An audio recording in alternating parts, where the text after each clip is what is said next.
പ്രാവശ്യം കൂടെ കർത്താവിൻ്റെ വചനവുമായി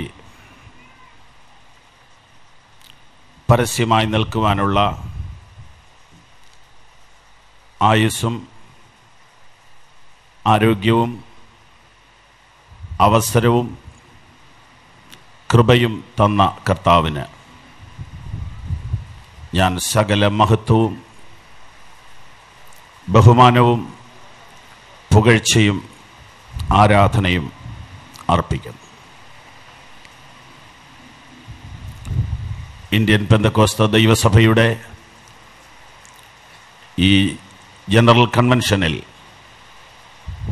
ഒരിക്കൽ കൂടെ ദൈവവചനം ശുശ്രൂഷിപ്പാനായിട്ട് അവസരം ക്രമീകരിച്ച നമ്മുടെ സഭയുടെ ഉത്തരവാദിത്തപ്പെട്ട ചുമതലകൾ വഹിക്കുന്ന ബഹുമാനപ്പെട്ട ദൈവദാസന്മാർക്കും കൗൺസിൽ അംഗങ്ങൾക്കുമെല്ലാം കർത്താവിൻ്റെ നാമത്തിൽ ഞാൻ നന്ദിയെ പ്രകാശിപ്പിക്കുന്നു. നമ്മുടെ സഭയ്ക്ക് നേതൃത്വം കൊടുക്കുന്ന അപ്പോസ്തലന്മാരും പിതാക്കന്മാരുമായ ബഹുമാന്യരായ ദൈവദാസന്മാരും അതോട് ചേർന്ന് ശുശ്രൂഷയുടെ വിവിധ ചുമതലകൾ വഹിക്കുന്ന ഭരണസാരഥ്യം വഹിക്കുന്ന ദൈവദാസന്മാർക്കെല്ലാവർക്കും,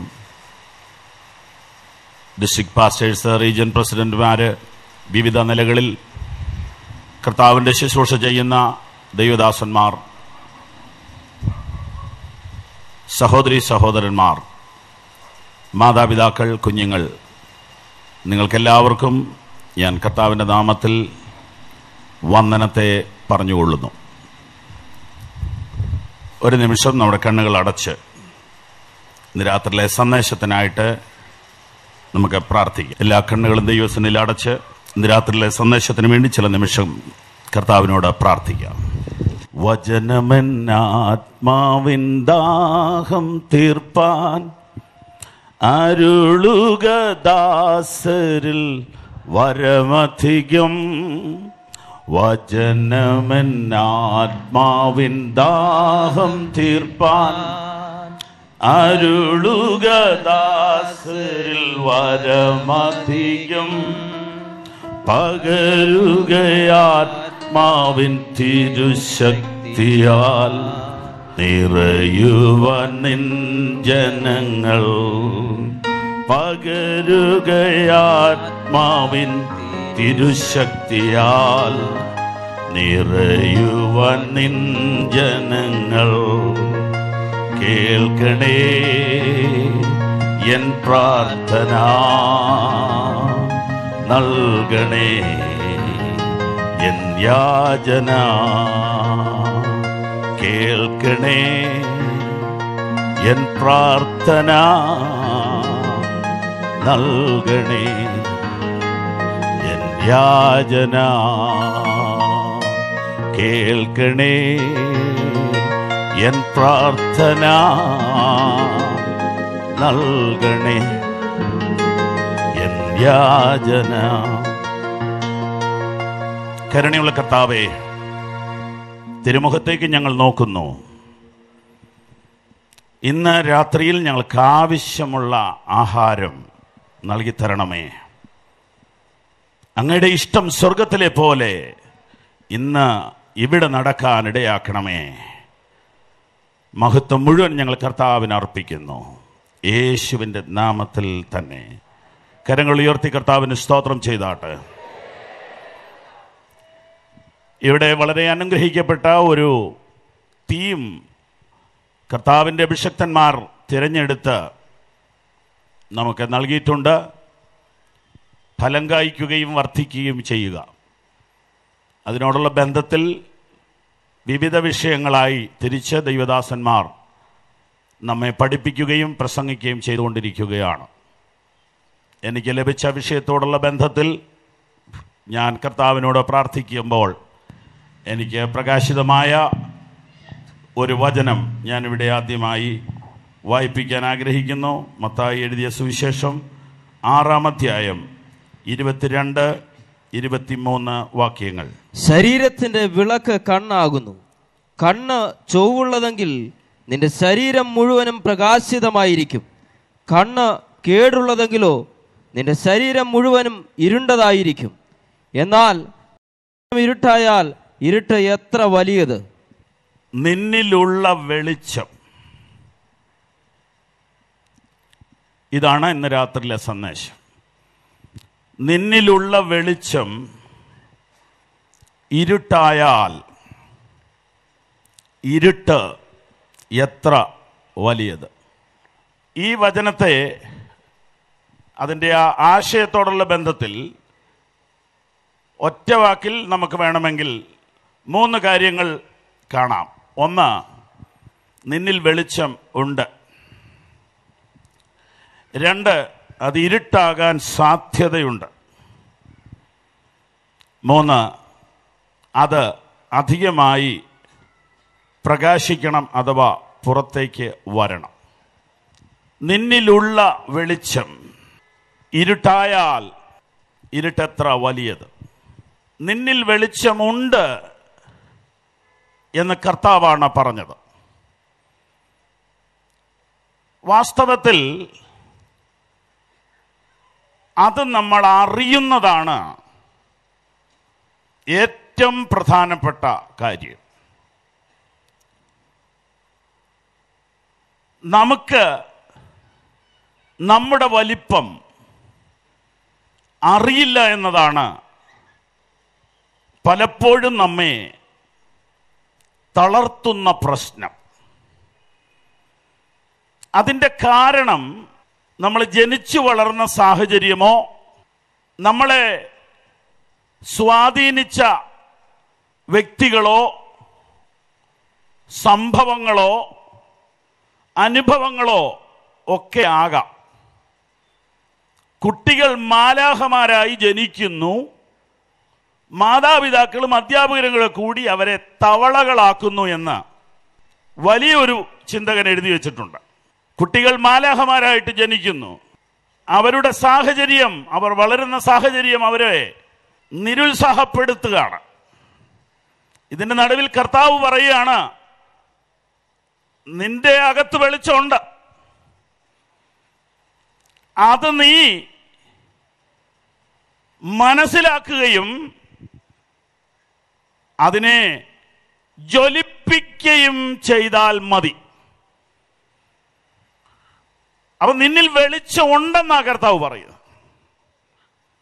എന്നാൽ നമ്മിൽ പലരും, അല്ലെങ്കിൽ മനുഷ്യർ സമൂഹം, അവനിലുള്ളത് അറിയുന്നില്ല.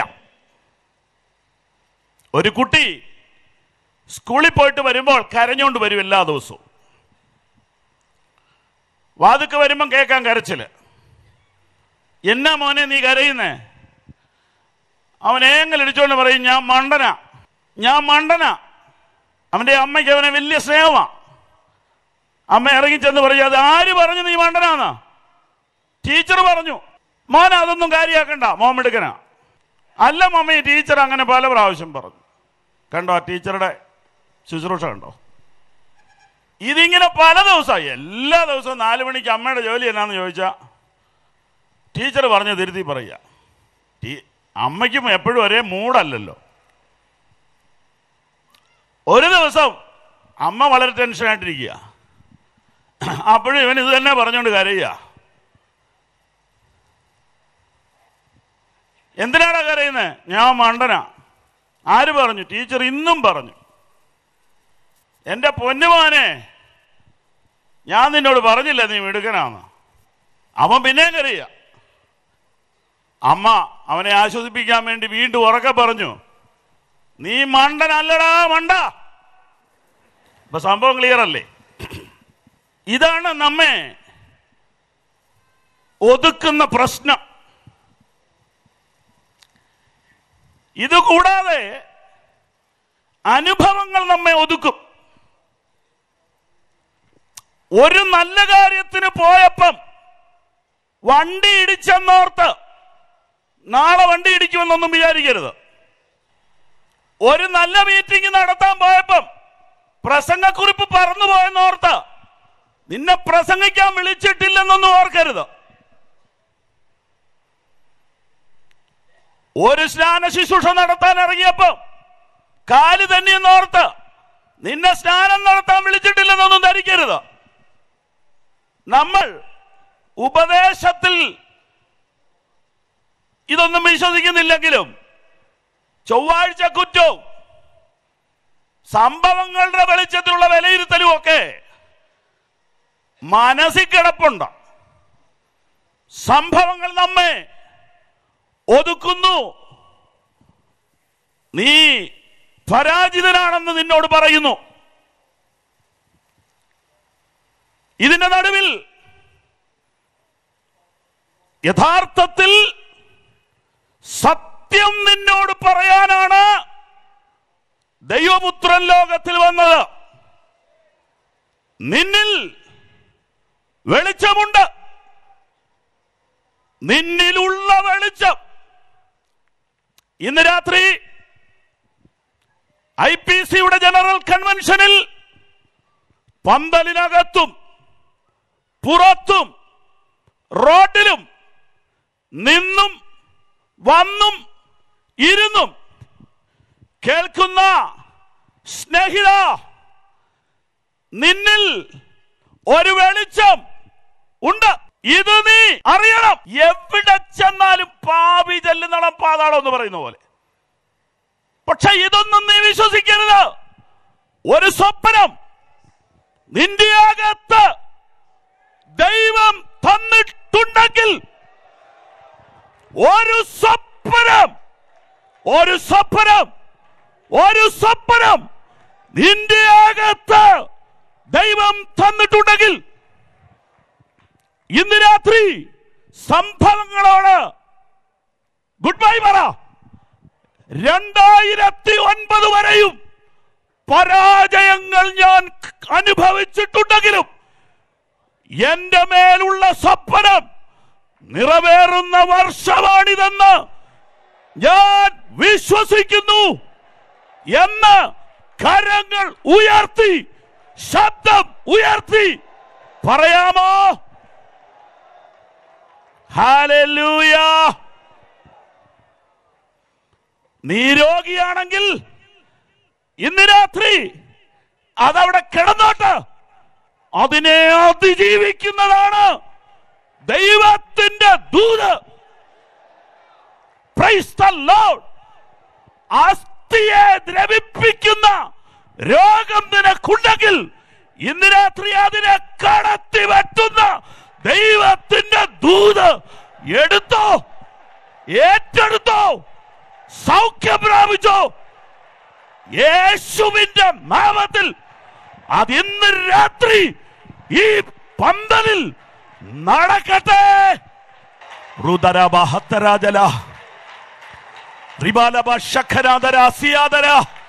നിന്നിൽ വെളിച്ചമുണ്ട്. നിങ്ങൾ ഒരുപക്ഷെ കേട്ടിട്ടുള്ളതായിരിക്കും, കോഴിക്കുഞ്ഞുങ്ങളുടെ കൂടെ ചികഞ്ഞു നടന്ന കഴുകൻ കുഞ്ഞിനെ ആകാശത്തൂടെ പറക്കുന്ന കഴുകൻ കണ്ടു. കോഴിക്കുഞ്ഞിനെ അടിച്ചോണ്ട് പോകാനാ നോക്കിയതെങ്കിലും സ്വന്തം രക്തത്തിൽപ്പെട്ട ഒരുത്തൻ ഇക്കൂടെ കിടന്ന് കറങ്ങുന്നത് കണ്ടു. താന്നു വന്നു. കൊല്ലാൻ വന്നാ ഓർത്തെ. ഒരു രഹസ്യം പറയാൻ വന്നതാ. ഈ കോഴിക്കുഞ്ഞുങ്ങളുടെ കൂട്ടത്തിൽ നിന്ന് ഒരെണ്ണത്തിനെ എടുത്ത് മാറ്റി നിന്നിട്ട് ചെവി പറഞ്ഞു, നീ ആരാണെന്ന് നിനക്കറിയോ? ഇല്ല, നീ കഴുകനാ. ഇവിടെ ചകഞ്ഞോണ്ട് കിടക്കണ്ട. അവരുടെ ചിറകിനേക്കാൾ വ്യത്യാസമുണ്ട് നിന്റെ ചിറക്. ട്രൈ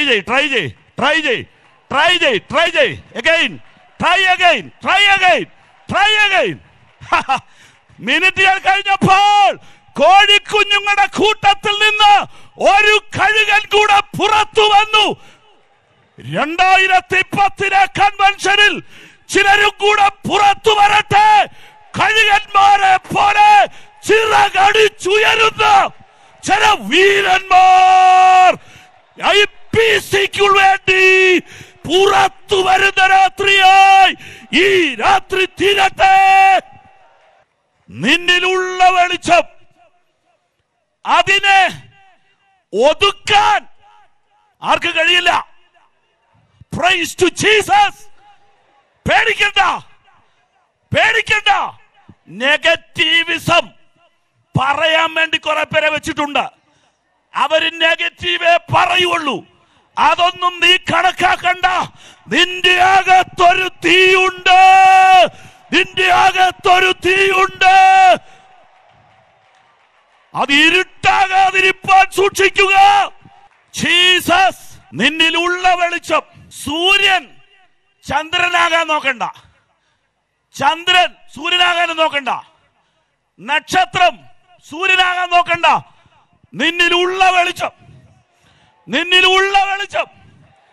ഈ നമ്മുടെ ദൈവത്തിന്റെ പ്രത്യേകത പലതിലൊന്ന്, ഡിഫറൻസ് വെക്കാൻ അവനെ കൊണ്ടേ പറ്റത്തുള്ളൂ. എന്റെ കയ്യെ വരയുണ്ട്, എന്റെ കയ്യിലുള്ള വര പോലെ ഒരു വര നിങ്ങളുടെ കയ്യിൽ ഇല്ലെന്നുള്ളതാ എന്റെ സന്തോഷം. അങ്ങനെ ഉണ്ടായിരുന്നെങ്കിൽ ഈ ആധാരത്തിലൊക്കെ ഈ വിരൽ കൊണ്ട് ഒപ്പിടാൻ പറ്റുമോ? നിങ്ങളുടെ വിരലല്ല എന്റെ വിരല്. ഇനി 1000 കോടി മനുഷ്യരോട് ഇവിടെ ഉണ്ടായാലും വരയ്ക്കകത്ത് ഡിഫറൻസ് വെക്കാൻ, വരയ്ക്കകത്ത് ഡിഫറൻസ് വെക്കാൻ കഴിവുള്ള ഒരു ദൈവത്തെയാണ് ഞാൻ സേവിക്കുന്നതെങ്കിൽ നിന്റെ ശുശ്രൂഷയ്ക്ക് തുരങ്കം വെക്കാൻ ആർക്കും കഴിയില്ല, കഴിയില്ല, കഴിയില്ല, കഴിയില്ല. ഇന്ന് രാത്രി ട്രൈ ചെയ്യ്, ചിറകടിച്ചു നോക്ക്, നീ പറക്കാൻ സാധ്യതയുണ്ട്. ഈ കൺവെൻഷനിൽ നീ വന്നതുപോലെ തിരിച്ചു പോകയില്ല. യെസ്, ഇതൊക്കെ എത്ര കേട്ടതാ പാസ്റ്ററെ? അതൊക്കെ ശരിയാ. പക്ഷെ ദൈവത്തിന് പ്രവർത്തിക്കാൻ അധികമൊന്നും വേണ്ടല്ലോ. ദൈവത്തിന് പ്രവർത്തിക്കാൻ അധികം സമയം വേണ്ടല്ലോ. വ്യത്യാസങ്ങളുണ്ട്. സൂര്യന്റെ തേജസ് വേറെ, ചന്ദ്രന്റെ തേജസ് വേറെ, നക്ഷത്രങ്ങളുടെ തേജസ് വേറെ. അതുകൊണ്ടാ വാക്യം തീർന്നെങ്കിൽ സമാധാനം കിട്ടത്തില്ല. നക്ഷത്രവും നക്ഷത്രവും തമ്മിൽ, തോമസ് കുട്ടി ഏലിയാസ് കുട്ടിയും തമ്മിൽ, രാജപ്പനും രാജമ്മയും തമ്മിൽ പ്രകാശത്തിൽ വ്യത്യാസമുള്ളത്. Price the Lord.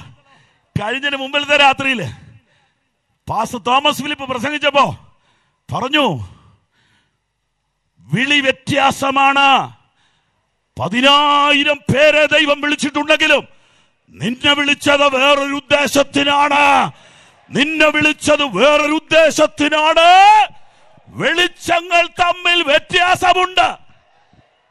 ഇവിടെ ഇരിക്കുന്ന ആർക്കെങ്കിലും നക്ഷത്രവും നക്ഷത്രവും തമ്മിലുള്ള വെളിച്ച വ്യത്യാസം ഇവിടെ ഇരുന്നൊന്ന് പറയാൻ പറ്റുമോ? നക്ഷത്രത്തെ തന്നെ കാണാൻ വിഷമം, അന്നേരം വെളിച്ച വ്യത്യാസം കാണുന്നത്. Price the Lord. പക്ഷെ എന്റെ പുസ്തകം പറയുന്നു നക്ഷത്രവും നക്ഷത്രവും തമ്മിൽ തേജസ് കൊണ്ട് ഭേദമുണ്ട്. എന്നാൽ ഇങ്ങനെ വ്യാഖ്യാനിച്ചു, തോമസ് കുട്ടിയും ജോർജ് കുട്ടിയും തമ്മിൽ വെളിച്ചത്തിൽ വ്യത്യാസമുണ്ട്. അതുകൊണ്ട് ഞാൻ എന്തിന് ജോർജ് കുട്ടിയെ നോക്കണം? എന്നെ വിളിച്ചതിന് കറക്റ്റായിട്ടുള്ള ഒരു ഉദ്ദേശം എന്നെ വിളിച്ചപ്പോൾ തന്നെ എന്റെ കർത്താവിന്റെ മനസ്സിലുണ്ട്. നിന്നിലുള്ള വെളിച്ചം, നിന്നിലുള്ള വെളിച്ചം, അതിന്റെ ആശയം അത് വേറെ ആരിലുമില്ല. അത് നിന്നെ ഏൽപ്പിച്ച വെളിച്ചമാണ്. യോഹന്നാൻ ജ്വലിച്ചു പ്രകാശിക്കുന്ന ഒരു വിളക്കായിരുന്നു. അധികം കാലം നിന്നില്ലെങ്കിലും നിന്നത് ചൊവ്വെ നിന്നു. ജ്വലിച്ചു പ്രകാശിക്കുന്ന ഒരു വിളക്കായിരുന്നു. യുവാക്കന്മാരെ, നിരാശപ്പെടരുത്, തളരരുത്, മടിക്കരുത്, മടുക്കരുത്, പുറകോട്ട് പോകരുത്. സുവിശേഷ വേലയ്ക്ക് ദൈവം നിന്നെ വിളിച്ചത് നിന്റെ കഴിവ് നോക്കിയിട്ടല്ല. അല്ല, പലപ്പോഴും വിളി ശരീരത്ത് വന്ന് മുട്ടിയിട്ടും മനസ്സിൽ വന്ന് ഇടിച്ചിട്ടും സമർപ്പിക്കാത്തവർ ഈ രാത്രി സമർപ്പിച്ചോ. നിന്നിലൊരു വെളിച്ചമുണ്ട്. അത് ഇരുട്ടാകരുത്, അത് ഇരുട്ടാകരുത്. സമർപ്പിക്കുന്നില്ലെങ്കിൽ, ഉപയോഗിക്കുന്നില്ലെങ്കിൽ, പ്രോത്സാഹനം കിട്ടുന്നില്ലെങ്കിൽ, പ്രചോദനം കിട്ടുന്നില്ലെങ്കിൽ വെളിച്ചം ഇരുട്ടുപോവും, ഇരുട്ടുപോവും. ശ്രദ്ധിക്കുക, എങ്ങനെയാ നമ്മുടെ വെളിച്ചത്തിന് പ്രചോദനം കിട്ടുന്നത്? കഴുതയ്ക്ക് കാരറ്റ് കാണിച്ച പുറകെ വരും. കൊടുക്കരുത്, കൊടുത്താൽ പിന്നെ തിന്നച്ച് കിടക്കും. കാരറ്റ് കാണിച്ചാൽ മതി, പുറകെ വരും.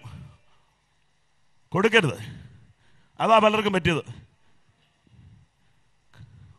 ഒന്നുമില്ലാത്ത സമയത്ത് നല്ല ഓട്ടമായിരുന്നു. ഇപ്പൊ കാരറ്റ് കിട്ടി, ഇപ്പൊ കഴിച്ച് അവിടെ എവിടെയൊക്കെ കിടക്കുക, സ്വപ്നമൊക്കെ കണ്ട്. ഇനി ഈ കഴുത എന്നാ ചെയ്യണം? ഇനി പുറകിൽ നിന്ന് അടിക്കണം. സ്വോത്രം. ഇനി കാണിച്ചിട്ട് കാര്യമില്ല, കിട്ടിയല്ലോ. ഇനി അടിയാ, അതും ഇടയ്ക്ക് കിട്ടുന്നുണ്ട്. കേൾപ്പാൻ ചെവിയുള്ളവൻ കേൾക്കട്ടെ. മോഹന വാഗ്ദാനങ്ങൾ തന്നിട്ടല്ല ഇവിടെ ആരും വേലക്കിറങ്ങിയത്. കാരറ്റ് കാണിച്ചിട്ടിറങ്ങിയതല്ല, പിന്നെയോ അകത്ത് മുഴങ്ങിയ ദൈവ വിളി, ദൈവ വിളി, ദൈവ വിളി. അത് രാത്രിയിലും മുഴങ്ങുക, അത് മരണ വീട്ടിലും മുഴങ്ങുക, അത് ഉറങ്ങുമ്പോഴും മുഴങ്ങുക. ഓ, അതെന്റെ അസ്ഥിക്കകത്ത് കത്തുന്ന തീ പോലെയാണെന്ന് ജെറമിയാവ് പറയുന്നു. ഹല്ലേലൂയ. അടങ്ങിയിരിക്കാൻ കഴിയാത്ത ഉൾവിളി ലഭിച്ചവരാണ് ഇതിന്റെയൊക്കെ സ്ഥാപകരും വളർത്തിയവരും നയിക്കുന്നവരും.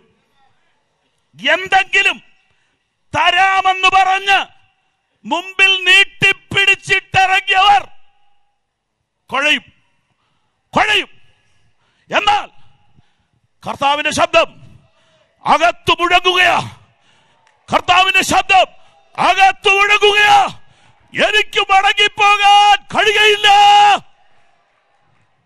ദൈവ വിളി അത് മാത്രമേ നിൽക്കത്തുള്ളൂ. അതെ, ഈ വെളിച്ചം നിന്നിലുള്ളതാണ്, അത് ഇരുണ്ടു പോകരുത്. എഫേസ്യർ 5:8. മുമ്പേ നിങ്ങൾ ഇരുളായിരുന്നു, ഇപ്പോഴോ കർത്താവിൽ വെളിച്ചമാകുന്നു. ഇപ്പൊ വെളിച്ച എന്ന് പറഞ്ഞാൽ സൃഷ്ടിച്ചപ്പെടുത്ത കാര്യമല്ല ഈ പറഞ്ഞത്. സൃഷ്ടിച്ചപ്പോൾ സൃഷ്ടാവിന്റെ പ്രതിരൂപത്തിലാണ് സൃഷ്ടിച്ചത്. എന്നാൽ ഇരുട്ടിന്റെ വ്യാപാര ശക്തി, പിശാചിന്റെ ചതി, തന്ത്രങ്ങൾ, പോരുകൾ ഇവനെ വഞ്ചിച്ചു. അങ്ങനെ ഇവൻ ഇരുട്ടിലായി. അങ്ങനെ ഇരിക്കുമ്പോൾ ഞാൻ ലോകത്തിന്റെ വെളിച്ചമാകുന്നു, എന്നെ അനുഗമിക്കുന്നവൻ ഇരുളിൽ നടക്കാതെ ജീവന്റെ വെളിച്ചമുള്ളവനാകും എന്നരുളി ചെയ്ത കർത്താവ് ലോകത്തിലേക്ക് വന്നു. നമ്മുടെ ഇരുട്ടു മാറ്റി. കൊലോസ്യ ലേഖനത്തിൽ ഇങ്ങനെ വായിക്കുന്നു, നമ്മെ ഇരുട്ടിന്റെ അധികാരത്തിൽ നിന്ന് വിടുവിച്ച് സ്നേഹസ്വരൂപനായ പുത്രന്റെ രാജ്യത്തിൽ ആക്കി വയ്ക്കുകയും ചെയ്ത പിതാവിന് സന്തോഷത്തോടെ സ്തോത്രം ചെയ്യണം. അതെ, നമ്മെ വെളിച്ചമാക്കിയതാണ്. ഇതൊരു പബ്ലിക് മീറ്റിംഗ് ആണ്. സ്നേഹിതർ വിളിച്ചിട്ടോ, നോട്ടീസ് കണ്ടിട്ടോ, പത്രത്തിൽ വായിച്ചിട്ടോ ഇവിടെ വന്ന ഒരു ശ്രോതാവുണ്ടോ? ഉണ്ടാകും. സുഹൃത്തെ, പിശാചാണ് ഇരുട്ട്.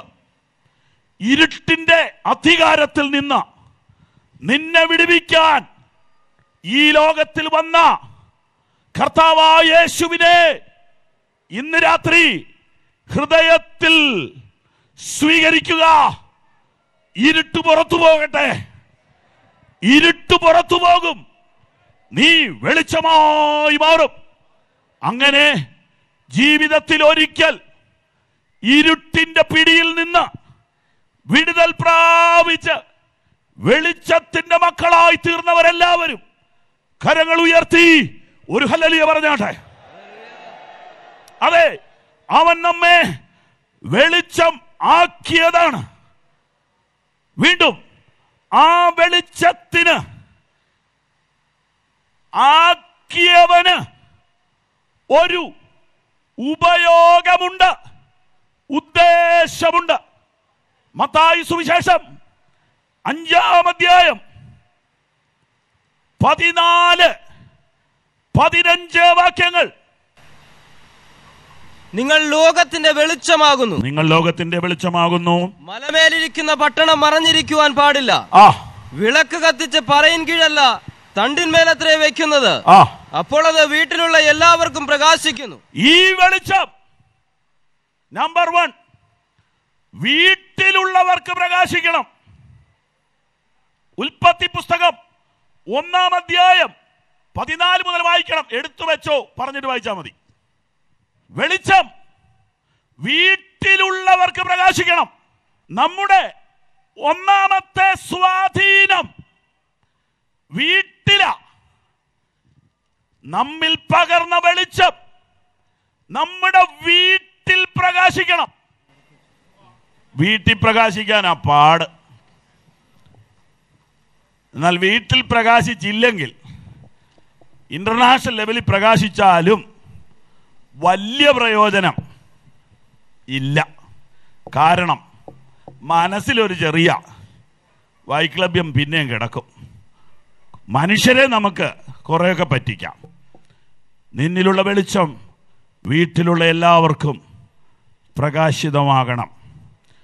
വീട്ടിലൊരിക്കലും ഡ്യൂപ്ലിക്കേറ്റ് പരിപാടി നടക്കുകയില്ല.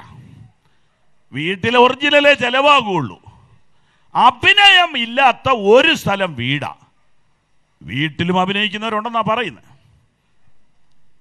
ബെസ്റ്റ് ആക്ടർ അവാർഡ് കൊടുത്താൽ ആർക്ക് കിട്ടും? എല്ലാ കൊല്ലവും കേരള സർക്കാർ അങ്ങനെ കൊടുക്കുന്നുണ്ട്. എന്നാൽ ആത്മീയ ലോകത്തിൽ അത് കിട്ടാൻ അർഹതയുള്ള ആളുകൾ ഒരുങ്ങിക്കൊണ്ടിരിക്കുന്നു. ഇന്ന് രാത്രിയിൽ അഭിനയമില്ലാത്ത ഒരു ജീവിതത്തിനായി സമർപ്പിക്കുക. പുതിയ നിയമത്തിൽ പാപം, വേർപാട്, വിശുദ്ധി, ഈ കാര്യങ്ങളെക്കുറിച്ചെല്ലാം ആഴത്തിൽ പോയാൽ, ആഴത്തിൽ പഠിച്ചാൽ കിട്ടുന്നത് സത്യസന്ധരായിരിക്കുക എന്നുള്ളതാണ്. അതായത് അഭിനയമില്ലാത്തൊരു ജീവിതമാണ് യേശു കർത്താവ് അഭിനന്ദിച്ചത്. ഡ്യുവൽ പേഴ്സണാലിറ്റി, 2 തരം വ്യക്തിത്വമാണ് പുതിയ നിയമത്തിലെ അപകടം. അത് ഇതെന്നൊക്കെ പറഞ്ഞ് പാപത്തിൻ്റെ ലിസ്റ്റുകളെ ഒന്നും കാര്യമായിട്ട് നമ്പരിടണ്ട. ഈ പറയുന്നത് തന്നെയാണോ ആള്? ഇതാണ് പ്രശ്നം. വീട്ടിലുള്ളവർക്ക് പ്രകാശിക്കണം. ഇങ്ങനെ ഞാൻ ഇവിടുന്ന് നമ്മുടെ വിഷയത്തിൻ്റെ പ്രധാന ഭാഗത്തേക്ക് കയറുക. വെളിച്ചം ഒന്നാമത് അതിനെ വിശ്വസിക്കുക ആളുകൾക്ക്. അതായത് ഒരു ദിവസം നേരം വെളുത്തിട്ട് 10 മണിയായിട്ടും സൂര്യൻ ഉദിക്കുന്നില്ലെന്ന് വന്നാൽ എന്ത് ചെയ്യും? വാച്ച് പോലും ശരിയാക്കുന്നത് ഈ പുള്ളിയെ നോക്കിയിട്ട. വാച്ച് തെറ്റിയാലും സൂര്യൻ തെറ്റുകയില്ല. അപ്പൊ അതിന്റെ അർത്ഥം വെളിച്ചത്തെ വിശ്വസിക്കാം. 8 എന്ന് പറഞ്ഞാൽ 8, 7 എന്ന് പറഞ്ഞാൽ 7. വടി വെക്കുന്നിടത്ത് കൊട വെക്കും, മാറ്റി വെക്കുകയില്ല. സത്യസന്ധതയാണ് വെളിച്ചത്തിൻ്റെ യഥാർത്ഥ അർത്ഥം. പ്രിയപ്പെട്ടവരെ, ദൈവമക്കളെ, ഇത് സഭയുടെ പൊതു വാർഷിക മീറ്റിംഗാണ്. ഇനി ദൈവമക്കളോട് പറയട്ടെ, നിന്നെ വിശ്വസിക്കാവോ? ഇത്രയേ ചോദ്യമുള്ളൂ. പണ്ടൊക്കെ കോടതി പറഞ്ഞിട്ടുണ്ടെന്ന് പിതാക്കന്മാർ പറഞ്ഞു കേട്ടിട്ടുണ്ട്. അവൻ പെന്തിക്കോസുകാരൻ, അവനെ വിസ്തരിക്കണ്ടെന്ന്. അവൻ പറഞ്ഞാൽ മതിയെന്ന്. ഹോ, ഇപ്പം എങ്ങനെയാണെന്നുള്ളത് നിങ്ങൾ തീരുമാനിച്ചാൽ മതി.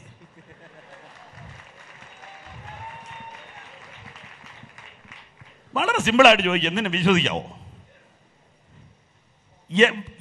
അത്ഭുതം കാണിച്ചോ വെള്ളം വീഞ്ഞാക്കിയൊന്നും ഇല്ലെങ്കിലും വലിയ കുഴപ്പമില്ല, നമുക്ക് വെള്ളമായാലും കുടിക്കാമല്ലോ. പക്ഷെ വെള്ളം എന്ന് പറഞ്ഞു വെച്ച് വേറെ ഒന്നും തരരുത്.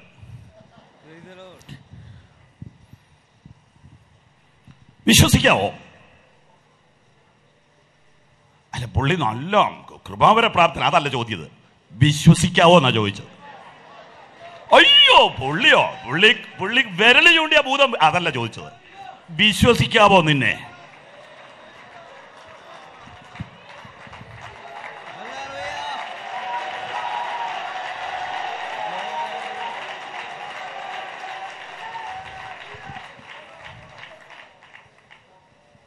Price the Lord. സൂര്യൻ ഇന്ന് വരെ ആരും ചതിച്ചിട്ടില്ല.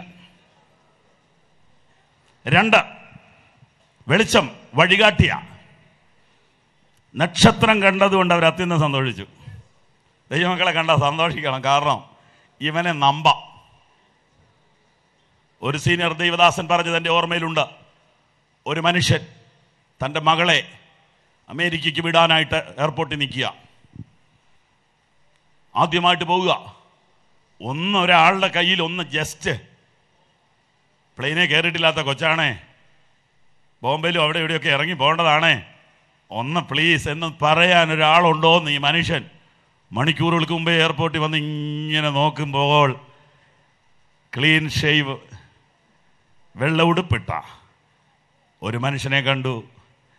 ഈ വന്നയാൾ പെന്തിക്കോസിലൊന്നും അല്ല, ഈ വന്നയാൾ വിശ്വാസികളുടെ പേരൊന്നും ഇല്ല. പക്ഷേ അത്രയും വലിയ ജനക്കൂട്ടത്തിനിടയിൽ നിന്ന് ആ അപ്പച്ചൻ്റെ മനസ്സ് പറഞ്ഞു, ഈ മനുഷ്യൻ്റെ കൂടെ വിടാം. ഹലോ, വിശ്വസിക്കാം.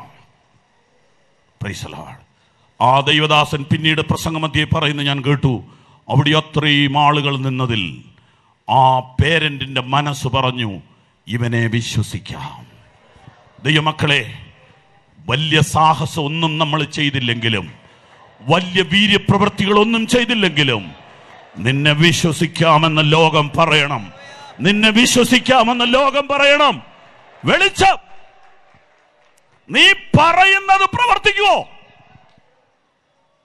ഈ സോപ്പിന്റെ പരസ്യം പ്രധാന വാചകം ഇതാ, ഒട്ടും പേടി വേണ്ട. വാർത്തക്കിടെ കേൾക്കാം, ഒട്ടും പേടി വേണ്ട. ഇതെന്നെ ഈ പറയുന്നത് പല പ്രാവശ്യം കേട്ടപ്പോൾ മനസ്സിലായി. ഉള്ള ചെളിക്കകത്തെല്ലാം കൊച്ചുങ്ങൾ കിടന്ന് ചാടുക. ലൈഫ് ബോയ് ഉണ്ട്, ഒട്ടും പേടിക്കേണ്ട, ചാടിക്കോളാൻ. വിശ്വസിക്കാവോ? അല്ല, ഞാൻ ചോദിക്കുന്നത് ഈ നുണയല്ലേ ഈ പറയുന്നതല്ല, വിശ്വസിക്കാവോ? അപ്പൊ ഈ പറയുന്നതൊക്കെ വിശ്വസിക്കാവോ എന്നാ? ഒരുപാട് പബ്ലിസിറ്റി ഉണ്ട്, ഒന്നും നടക്കുന്നില്ലെന്ന് വന്നാലോ?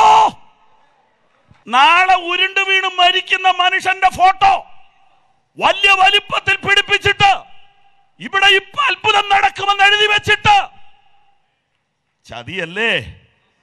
കർത്താവ് വല്ലവരെയും സൗഖ്യമാക്കുന്നെങ്കിൽ സൗഖ്യമാക്കട്ടെ. വെറുതെ നുണ പറയരുത്.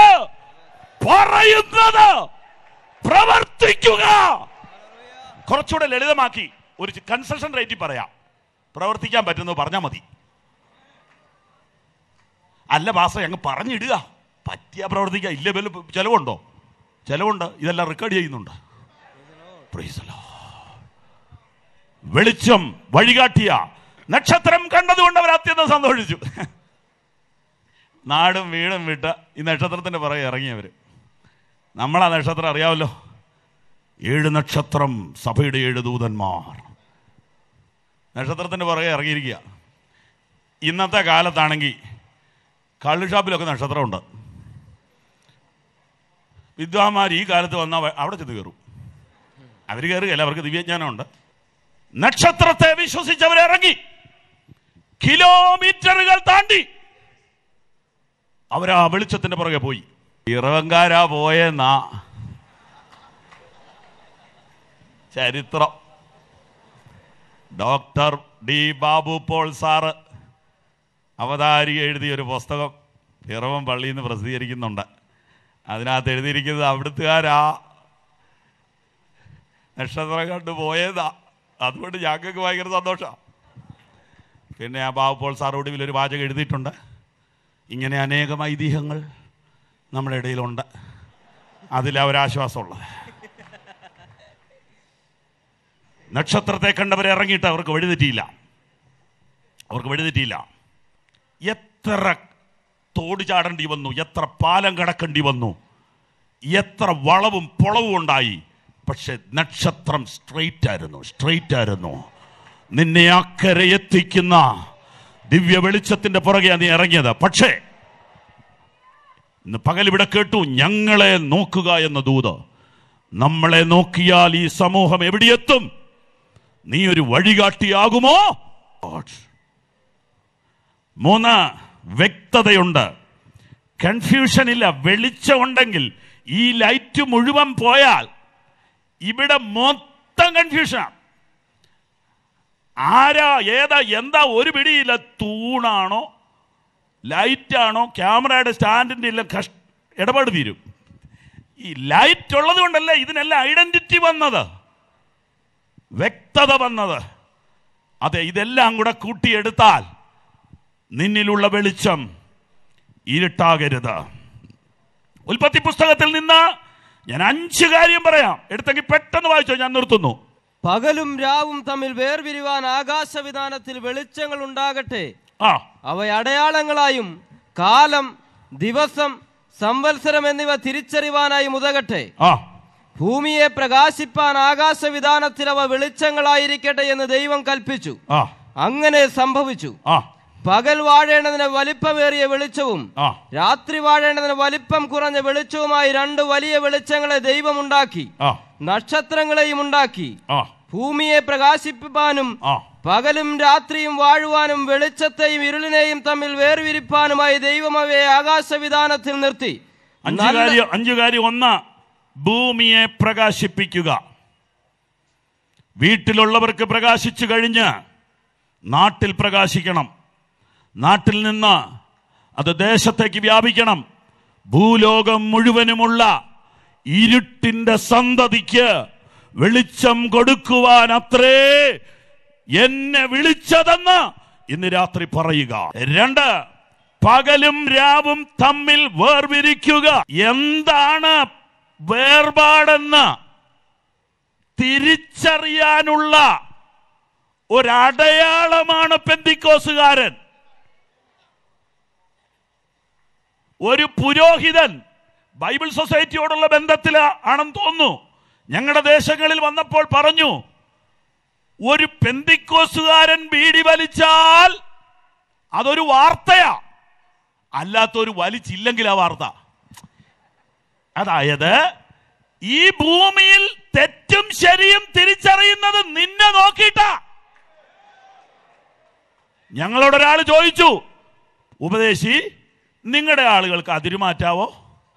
അപ്പൊ അതിന്റെ മറുവശന ഞങ്ങളുടെ ആളുകൾക്ക് മാറ്റാവുന്നല്ലേ അല്ലേ? ചോദിക്കുന്ന ആളുടെ പേര് മാത്യു. പുള്ളി ചോദിക്കുക, ഉപദേശി നിങ്ങളുടെ ആളുകൾക്ക് അതിര് മാറ്റാവോ? ഇല്ല, ഞങ്ങളുടെ ആളുകൾക്ക് പറ്റിയല്ല, നിങ്ങളുടെ ആളുകൾക്ക് പറ്റും. കണ്ടോ? അപ്പൊ അടയാളമാ പെന്തിക്കോസുകാരൻ. അടുത്ത ചോദ്യം, ഉപദേശി നിങ്ങളുടെ ആളുകൾക്ക് സിനിമ കാണാവോ? കണ്ടോ? ഇപ്പൊ അങ്ങനെ ചോദിക്കുകയല്ല. നിങ്ങളുടെ ആളുകൾക്ക് നുണ പറയാവോ? നിങ്ങളുടെ ആളുകൾക്ക് ഡാഷ് ഡാഷ് ഡാഷ്. അപ്പൊ കണ്ടോ, നിന്നെ നോക്കിയിട്ടാ തെറ്റും ശരിയും ഈ സമൂഹം തീരുമാനിക്കുന്നത്. പകലും രാവും തമ്മിൽ വേർതിരിക്കാൻ. 3, അടയാളം. എസക്കിയേലേ, നീ ഈ തലമുറയ്ക്ക് അടയാളമാണ്. ദൈവ പൈതലേ, സർവൈവ് ചെയ്താ പോരാ, വല്ല വിധത്തിലും. പഴയ ഒരു പാട്ടുണ്ടല്ലോ, ലോകെ വലഞ്ഞലഞ്ഞ് ഞാൻ വീടോടെ എടുക്കുന്നു. വല്ല വിധത്തിലും എഴഞ്ഞു വലഞ്ഞു സ്വർഗത്തിൽ പോകാനല്ല, ഈ തലമുറയ്ക്കൊരടയാളം, ഈ തലമുറയ്ക്കൊരടയാളം. ഓ, ഒരു ഭക്തനും ഇതുവഴി പോയിരുന്നു, ഒരു വിശുദ്ധനും ഇവിടെ ഉണ്ടായിരുന്നു. നീ അടയാളമാകണം. 4 അല്ലെങ്കിൽ 5, കാലം, ദിവസം, സംവത്സരം ഇവയെ അറിയാൻ. അതായത് അടുത്ത യുദ്ധം എന്നാന്ന് ചോദിക്കുന്നത് പെന്തിക്കോസുകാരോടാ. ആന്റിക്രൈസ്റ്റ് ആരാന്ന് ചോദിക്കുന്നത് ഉപദേശിയോടാ, ശാസ്ത്രജ്ഞരോടല്ല. കാലം, ദിവസം, സംവത്സരം ഇത് തിരിച്ചറിയുന്നത് ഈ പ്രസംഗം കേട്ടിട്ടാ, ഈ പന്തല് കണ്ടിട്ടാ. ഈ സമൂഹമാണ് ക്ലോക്ക്. നിർത്തി പറയാം, ലോകത്തിന്റെ ഘടികാരമാ ദൈവസഭ. ലോകത്തിന്റെ ഘടികാരമാ ദൈവസഭ. പൊട്ട വാച്ച് വെക്കരുത്. ചില വീട്ടിൽ 10-20 മിനിറ്റ് ഒക്കെ മുമ്പോട്ടാക്കി വെച്ചിരിക്കുക ഫ്രണ്ടിലത്തെ ക്ലോക്ക്. ഇതെന്നാ സാറേ? അതേ, പിള്ളേരെ സ്കൂളിൽ വിടാൻ വേണ്ടി കൂട്ടി വെച്ചതാ. സ്വോത്രം. ക്ലോക്ക് തെറ്റരുത്. നീ ഈ തലമുറയുടെ ക്ലോക്കാ. നിന്റെ പോക്ക് കാണുമ്പോൾ കർത്താവ് ഉടനെ വരുമെന്ന് ആളുകൾക്ക് തോന്നണം. Price the Lord. നിന്റെ ഇടപാട് കാണുമ്പോൾ, നിന്റെ ബിസിനസ് കാണുമ്പോൾ, നിന്റെ സംസാരം കാണുമ്പോൾ, നിന്റെ രീതി കാണുമ്പോൾ എന്തോ സംഭവിക്കാൻ പോകുന്നു. ഇതൊരു പ്രത്യേക ഗ്രൂപ്പാണ്, ക്ലോക്കാണ്. You are the clock. ഘടികാരമാണ്. നമ്മൾ തെറ്റരുത്. ഇതോണം നിന്റെ നടപ്പിൽ, എടുപ്പിൽ കർത്താവ് വരാറായി എന്നൊരു ചിന്ത സമൂഹത്തിന് കൊടുക്കാൻ നിനക്ക് കഴിയട്ടെ. ഉൽപ്പത്തി പുസ്തകത്തിലെ 5-ാമത്തെ ഉദ്ദേശം, പകലും രാവും വാഴാൻ. ഞാനും നിങ്ങളും വാഴാൻ വിളിക്കപ്പെട്ടവരാ, ഇരക്കാൻ വിളിക്കപ്പെട്ടവരല്ല. വാഴാൻ, വാഴാൻ, വാഴാൻ, വാഴാൻ. Praise the Lord. ഇന്ന് നിന്നെ ശത്രു വാഴുകയാണോ എങ്കിൽ ഇന്ന് രാത്രി വിശ്വസിച്ചുകൊണ്ട് പറ, ഞാൻ വാഴാൻ വിളിക്കപ്പെട്ടവനാണ്. നിന്റെ മേൽ ഒരു ശക്തിയും വാഴുകയില്ല, ഒരസ്വസ്ഥതയും നിന്നെ വാഴുകയില്ല. യേശുവിന്റെ നാമത്തിൽ അസ്വസ്ഥതയുടെ മേൽ ഇന്ന് രാത്രി ജയമെടുക്ക. അവിശ്വാസത്തിന്റെ മേൽ ഇന്ന് രാത്രി ജയമെടുക്ക. നിരാശയുടെ മേൽ ഇന്ന് രാത്രി ജയമെടുക്ക. നീ വാഴുവാൻ വിളിക്കപ്പെട്ടവനാണ്. കണ്ണുകളടയ്ക്കാം, പ്രാർത്ഥിക്കാം. ജീസസ്. സമൂഹത്തിന് വിശ്വസിക്കാവുന്ന വ്യക്തിത്വങ്ങളായി നാം തീരട്ടെ. സമൂഹത്തിന് അടയാളങ്ങളായി നാം തീരട്ടെ. സമൂഹത്തിന്റെ ഘടികാരമായി നാം തീരട്ടെ. സമർപ്പിക്കാം. നാം വാഴുന്നവരാകട്ടെ. രോഗങ്ങളുടെ മേൽ, പ്രതികൂലങ്ങളുടെ മേൽ, മന്ത്രവാദത്തിന്റെ മേൽ, ആഭിചാരത്തിന്റെ മേൽ, ഭയത്തിന്റെ മേൽ, നിരാശയുടെ മേൽ വാഴാൻ വിളിക്കപ്പെട്ടവരത്രേ ഇന്ന് രാത്രി ഇവിടെ ഇരിക്കുന്നത്. ചില മാസങ്ങളായി നിന്നെ വേറെ ചിലത് വാഴുന്നുണ്ട്. ചില വർഷങ്ങളായി നിന്നെ നിരാശ വാഴുന്നു. ഇന്ന് രാത്രി കുടഞ്ഞു കള. ആ പ്രതികൂലം താഴെ വീഴട്ടെ. നീ വാഴാൻ വിളിക്കപ്പെട്ടു. ആരാധിച്ച് ആരാധിച്ച് സ്തോത്രം ചെയ്ത് നിന്റെ ഭരണം ഏറ്റെടുത്തോ, നിന്റെ വിടുതൽ ഏറ്റെടുത്തോ, നിന്റെ സൗഖ്യം ഏറ്റെടുത്തോ. നീ വാഴാൻ വിളിക്കപ്പെട്ടവരത്രേ. റബാല ഹത്തുരാജര റീബാല ഹംദര ജുഡാ ഹറ റബാ ശബ റീബാലഗ ഹത്തുരാ ലബ അത്ത പ്രഭാജര ശബ്ദരാദില.